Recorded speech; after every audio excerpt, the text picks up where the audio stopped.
name's Jenna and today I'm going to be doing a book review. The book I'm going to be reviewing is Wonder by R.J Palacio. This book came out a while ago, but I have only just read it and it has instantly become one of my favorite books of all time because it was just that good. So Wonder follows a 10-year-old boy named Augie who was born with a facial deformity and has had 27 surgeries in order so he can hear, see, talk, you know, all the normal things that normal people are able to do, and he is going to school for the very first time. Now that's kind of the basic premise of the book, and honestly it is so much better than I thought it was going to be. I knew I was going to cry, and oh my goodness did I cry. I cried so much reading this. Oh wow. It's being turned into a movie which is coming out this November and I am now so ridiculously excited to go and see it. It's not funny. This is going to be a spoiler-free review, so if you haven't yet read the book, don't worry, you can watch this entire video without fear of being spoiled. So I want to talk about a couple different things. I want to talk about the writing style, the characters, and the plot most of all, but I also kind of want to talk about the unusual format that this book took that I wasn't expecting but ended up absolutely loving. So let's just get straight into the review. So like I said, the writing style for this one was a little bit unusual and not exactly what I was expecting. So going into this novel, I thought that I was just going to be reading from Augie's point of view, and so I was prepared for that. But the book ended up being, I think, in 8 different parts, and only a few of those parts were actually from Augie's point of view. We also had points of view from the sister, we had points of view from friends, and we had points of view from sister's boyfriend, which they were all really different points of view, and we kind of got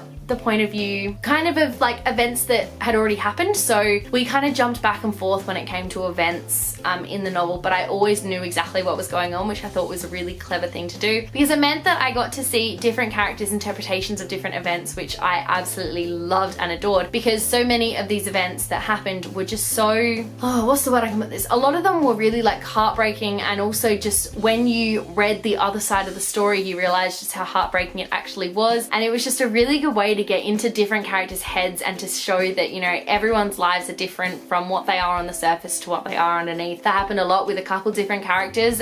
You kind of had this idea in your head of who they were, and then when you actually got into their head it was completely flipped around and you went, wow, I never would have guessed that about that character. And I just thought that the plot structure and the way that this book was written was done really, really well, because I had a lot of those moments, and that is one of the things that made the books just so enjoyable to read. Wasn't a lot really world building wise in this novel. So the novel took place over an entire school year, so it was Augie's first year at school, and it encompassed some really big events and some different things that happened. But world building wise, we didn't get, you know, a huge world, because obviously this is a contemporary novel, it's set in real day, like in the real world, but I got such a great understanding of Augie's little niche area. So I got such an understanding of his school, of his home life, his friends, and all of that was down to the world building. It wasn't so much world building this entire world, it was building Augie's world, and I think that R.J Palacio did that so incredibly well. The way she world builded Augie's world was just so incredible, and I loved it. And I really loved getting to see, because obviously, you know, kids see the world differently, and getting to see all these kids and how they saw the world. So for example, Augie thought of his home in one way, Viv thought of like her world in another, and their friends thought of it in a completely different way, but they were all thinking of like this same place. And I just thought that was so incredible to get to see how different people react to different places and things. And once again, getting into other people's heads and so many different characters was just so incredible. I cannot stress enough how good that was. Talking about the characters themselves, I loved every single character. There was not a single character in this book that I did not like. I loved reading from Augie's point of view because it really showed, you know, he is the one who's living with this disease. He's the one who has gone through all of these surgeries and is going through all these hard times. And honestly, the amount of times I like broke down in tears because of something that he said or something that he thought about himself. And I was just like, oh my God, Augie, stop, please, please, please. I need you to stop. And then getting to read from Viv's point of view was really interesting as well, because you kind of, you know, in books like this, you never really get to see what the family's thinking, and Viv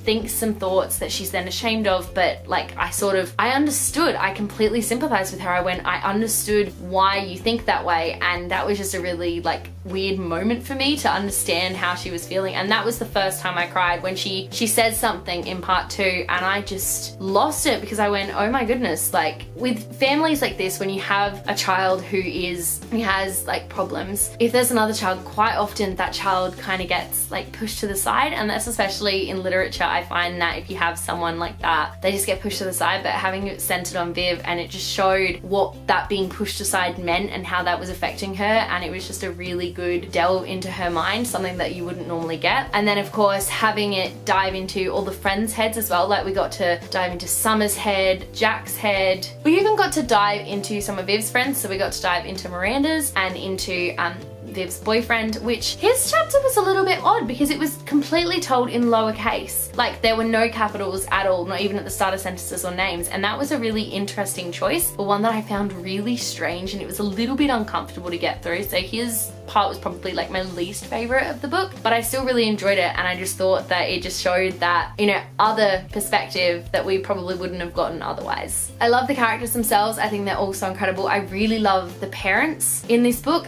Normally, you know, parents are quite often like shoved to the side, but in this book they were really front and center. We didn't get to read from their points of view, but I don't think that would have really worked. I think the point of this book was that it was all kids' points of views, but the characters, all the adult characters, were so accessible, and they were so there, and they were so caring and loving and just willing to help, and I just absolutely love that. I love books that have that, and I cannot wait to see how that's played in the movie. I'm like so excited. Plot-wise, the plot for this book was incredibly simple. Like I said, it was literally just showing Augie's time at school, like his first year at school, and it encompassed a few different things. Kind of a little bit it showed what kids naturally go through, and then how that was amped up for Augie, because obviously he was susceptible to a lot more bullying than kids probably were, and it was horrible to read about actually. There was a couple of really heartbreaking like moments that families would go through that I know a lot of families who have gone through them and who felt the same way. I won't spoil anything for people who haven't read it, but middle of the book something happened and I just lost it and went, you can't do that, that's so mean. And then the ending of the book as well, I cried. There were happy tears, but there was still a lot of tears because it was just something really special. And I think like the film's tagline and the book's tagline, like the